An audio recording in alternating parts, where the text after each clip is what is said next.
Welcome to Desire. We look at the designs of one Italian master, Armani, a luxury cruise on the Queen Mary, drive in style in an Italian masterpiece, or just hang one on your wall. Whatever your heart's desire. But first, if you're contemplating a luxury stopover in London, you won't find many hotels as accommodating as the Landmark. Voted the city's best hotel by the London Tourist Board, this heavenly haven is one of the last great Victorian railway hotels, constructed during the golden age of the steam train. During the 2 World Wars, it became a hospital and was bought by the present owners 10 years ago, when it was extensively renovated and refurbished. From a business perspective, the London Tourism Awards are vital.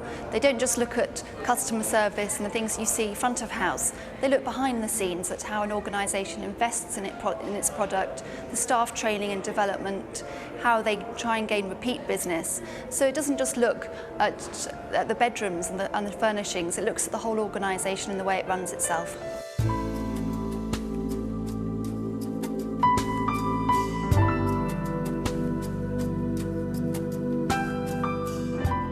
General Manager Francis Green says the multi-million-pound investment programme has paid off. Since we took over the hotel in August '95, we probably spent close to £4 million on various renovations and upgrades, and that's going to be followed by another £4 million coming and starting at the end of this month, which will go on for another 4 years. I mean, the costs never stop. We have a turnover in excess of 32 million, and we convert to about 47% of that down to profit. The bulk of our business is corporate individual travel, which represents about 54% of our business. And of course, such quality doesn't come cheaply. Rooms start from £265 a night. The presidential suite is over £1,200 per night, but you do get the most up-to-date fax machine. During your stay in the bustling metropolis, you might want to take time out to savour the sweet aroma of English perfumery Penhaligon's in Covent Garden. Steeped in tradition, Penhaligon's made a name for itself way back in the 1870s as the creator of luxury perfumes and bathing products for the more discerning ladies and gentlemen of Victorian England. Today, it's most famous for producing one of Princess Diana's favourite scents, Bluebell, and it still produces quality scents, soaps and talcum powders to the same traditional recipes. Products perfumed with traditional scents such as violet, Elizabethan rose and lily of the valley are sold for anything between £6 and £125. Penhaligon's is unique. It's English, it's very, very luxurious and special in its packaging and design.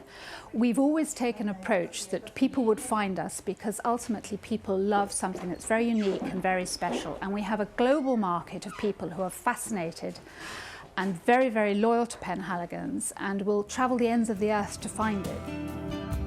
Sticking to the 19th century blends which made the company successful 100 years ago is not a bad business strategy, but it can make a company look old-fashioned and out of date, which is why Penhaligon's has been careful to keep adding new products to its portfolio, a philosophy which has given the company a new generation of clients. While we want to hang on to our tradition of service, we're introducing a whole new range of fragrances that will appeal to a younger generation. The younger people still appreciate what we have to offer, but they want something that's much more appealing to their lifestyle, and that's what we hope to offer them.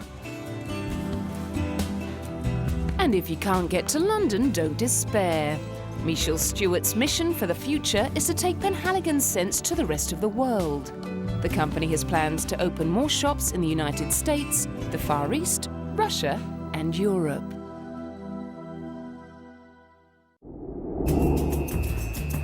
And while you've got the credit card out, it might be a good idea to stock up on presents at Kensington's annual luxury gift fair. It's a quintessential British event where the traditional mixes merrily with the contemporary. Some 450 exhibiting companies show off their goods to shoppers, traders and the media. Over 30,000 people visit the fair over the course of its 3-day run, each with an average spend of just under £1,000. From a business perspective, the show is invaluable to smaller exhibiting companies. It gives our company a lot more credibility to be at a fair because we're a mail order company. It's the only opportunity we have to be face-to-face with our customer. And even from a trade point of view, it's a fantastic place for buyers to see you. I think there were 8,000 people here yesterday. And to have access to that many people in this confined space is a fantastic opportunity. However, getting a place at the fair is not easy. Only the creme de la creme of the gifts market are considered. We have a vetting committee who look at each application to exhibit here. We judge them on criteria of presentation, suitability of product, and also whether their range suits the expectations of the visitor. And of course, we're looking at unashamedly the luxury end of the market to meet the expectations of the AB1 consumer who will be here.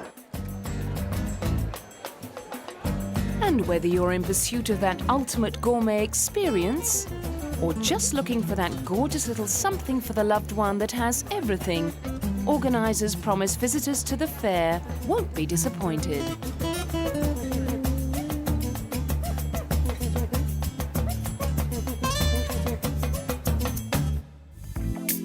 Coming up, Giorgio Armani.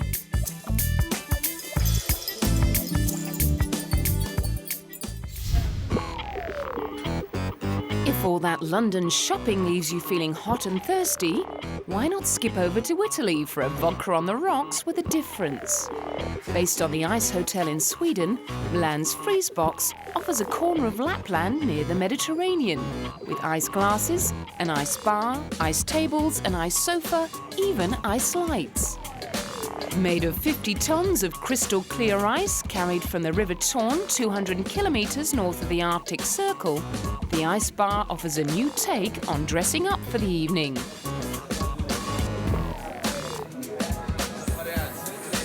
The refrigerated room is kept at -5 degrees Celsius, and visitors will only be allowed to stay in for half an hour.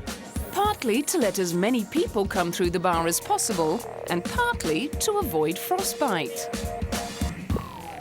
You know, this is pure ice, directly from the river. We are harvesting this ice in March every year, February, March. And then we are making such blocks or ice glasses from real ice from Torne River. After 6 months, it will be time to rebuild the bar from ice already in storage in Milan, and more blocks will then have to be harvested from Lapland.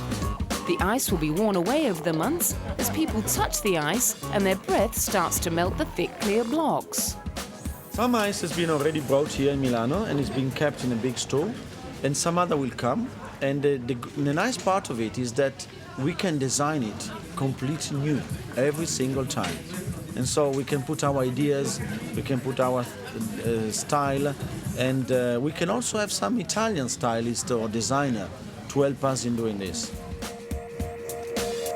While Milan's fashion crowd see going out for a drink as an opportunity to dress up, all of that goes out of the window as they are clad in thermal hooded capes with fleece gloves attached. As guests grab their vodka cocktails in square ice glasses, waitress Mia Nilsson compares Milan's coolest night spot to the one in Sweden. It's much alike, but the one in Stockholm is smaller, and this was the first one, so we tried a lot of things there, so it's a little bit different. Although she confesses, guests reaching for their square glasses do have one concern. If they're going to stick to the glass, but they're not.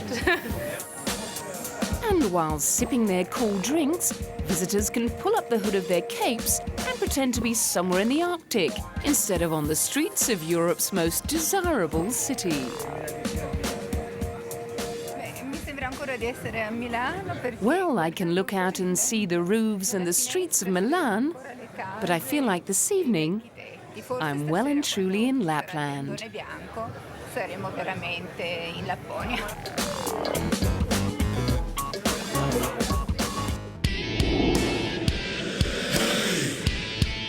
If it weren't for the fact he couldn't stand the sight of blood, Another of Italy's major attractions may well have ended up sewing stitches of a different kind. But with an empire estimated by Forbes magazine to be worth $2 billion a year, Giorgio Armani clearly made a wise decision to ditch medicine in favour of becoming a department store window dresser in 1961.